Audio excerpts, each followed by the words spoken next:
ഇന്നത്തെ ദിവസം വൈകിട്ടേ ഞങ്ങൾ എല്ലാവരും കൂടെ കൂടിയിട്ട് ചായ കുടിക്കാൻ പോകണം. അപ്പോൾ ഇന്നത്തെ ചായയുടെ കൂടെ കഴിക്കാൻ ഉദ്ദേശിച്ചിരിക്കുന്നത് നമ്മുടെ പത്തലും ഒപ്പം തന്നെ കോഴിയുടെ ലിവർ കറിയാണ്.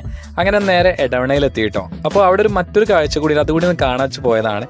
പ്ലാസ്റ്റിക് കുപ്പികൾ കൊണ്ടുണ്ടാക്കിയ ഒരു ഒട്ടക പക്ഷി. കാരണം നിങ്ങൾ ഇതിൻ്റെ കാലാണെങ്കിലും ചുണ്ടാണെങ്കിലും വാലാണെങ്കിലും എല്ലാം പ്ലാസ്റ്റിക് കുപ്പി. അതിൻ്റെ ഉള്ളിൽ കമ്പി വെച്ചിട്ട് അതിനെ സെറ്റ് ചെയ്ത് വെച്ചിട്ടുണ്ട്. എങ്കിൽ പോലും ഇതിൻ്റെ ഒരു 98% പ്ലാസ്റ്റിക് കുപ്പികളാണ് അത് നിർമ്മിക്കാനായിട്ട് എടുത്തിട്ടുള്ളത്. അങ്ങനെ നേരെ നമ്മൾ പത്തൽ എന്ന് പറയുന്ന സാധനം ഇതാണ് കേട്ടോ. അപ്പോൾ കുറേ കാലം ഇത് കഴിച്ചിട്ട് അങ്ങനെ അതും ഒപ്പം തന്നെ നമ്മുടെ ലിവർ കറിയും കിട്ടും. അങ്ങനെ അത് 30 രൂപ കേട്ടോ അങ്ങനെ ഒരു പ്ലേറ്റിന് വരുന്നത്. ഈ രുചികളൊക്കെ കിട്ടണമെങ്കിലേ വലിയ വലിയ കടകളിൽ പോയാൽ കിട്ടില്ല കേട്ടോ.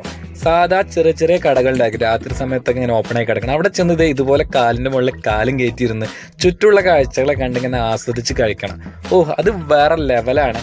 ആസ്വദിക്കുന്ന ആളുകൾക്ക് മാത്രമേ ഇതൊക്കെ പറഞ്ഞാൽ മനസ്സിലാവുള്ളൂ കേട്ടോ. എന്നാൽ രാത്രി സമയത്ത് ഇതുപോലൊക്കെ ഒന്ന് പുറത്തിറങ്ങിയിട്ട് നമുക്ക് ചുറ്റുള്ള രുചികളൊക്കെ ഒന്ന് അറിയാം. ഇതാണ് ഞങ്ങളുടെ ലോകത്തിന്റെ ഏറ്റവും വലിയ പ്രത്യേകത വെച്ച് കഴിഞ്ഞാൽ ഏതൊരു പുതിയ കടകൾ വന്നാലും ഒപ്പം തന്നെ എവിടേക്കാണോ ഇതുപോലെ രുചികൾ അതൊക്കെ തേടി ഞങ്ങളാണ് പോകും. ഒപ്പം നമ്മുടെ ഷാമിൽ നമ്മുടെ പ്രിയ സുഹൃത്തിൻ്റെ സിസ്റ്റർ മോനാണ്. അവൻ്റെ വീഡിയോ എടുക്കുകയാണ്. അവനും വീഡിയോ ഒക്കെ ഇൻസ്റ്റാഗ്രാമിൽ ചെയ്യുന്നുണ്ട് കേട്ടോ. ഒപ്പം തന്നെ നമ്മുടെ കൂടുതലെ കായിക്കാരനാണ് കേട്ടോ നമ്മുടെ അസീം. എപ്പോഴും അവൻ്റെ കയ്യിലൊരു പൈസ ഉണ്ടായിരിക്കും.